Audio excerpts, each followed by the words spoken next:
Right now, the two biggest chip companies on Earth are handing billions of dollars to businesses that don't even make chips. Nvidia did it. AMD did it too, to a different company around the same time. Neither one is being generous. They're both terrified of the same thing.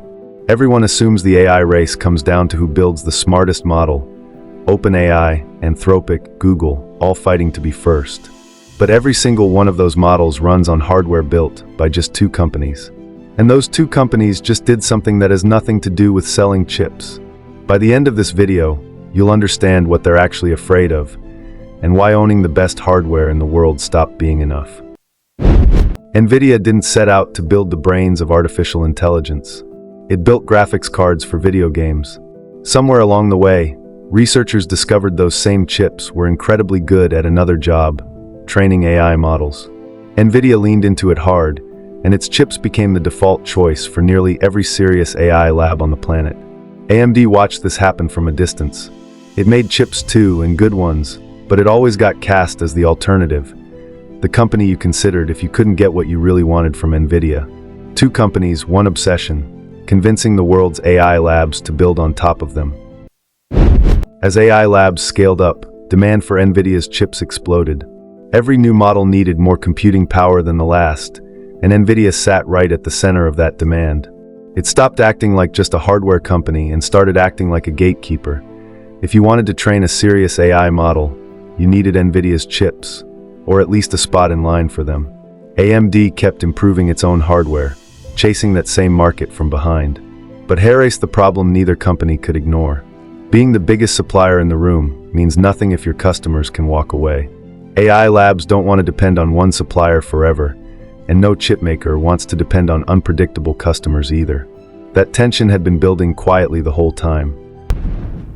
Here's the crack nobody was talking about. AI labs started looking for ways to reduce how much they relied on any single chip supplier, spreading orders across multiple vendors, or exploring their own custom hardware.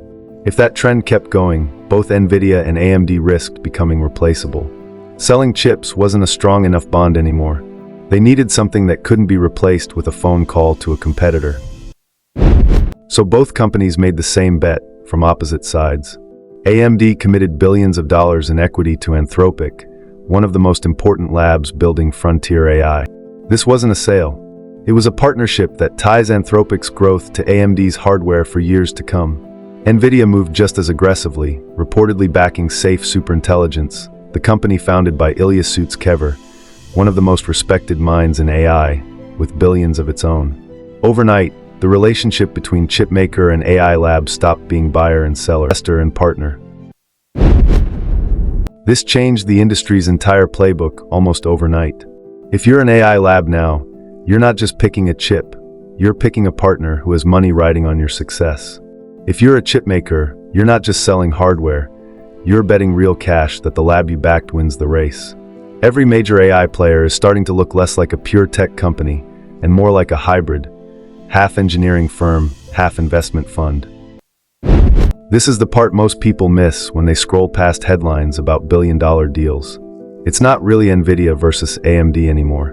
It's a web, chipmakers investing in labs, labs depending on chipmakers, rivals quietly funding each other's competitors just to hedge their bets. The line between who builds AI and who owns AI is disappearing in real time.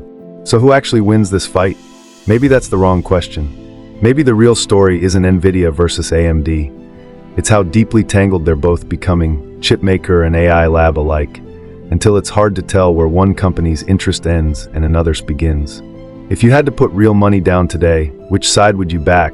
Nvidia's dominance or AMD's underdog play? Subscribe if you want to see where this bet actually goes next.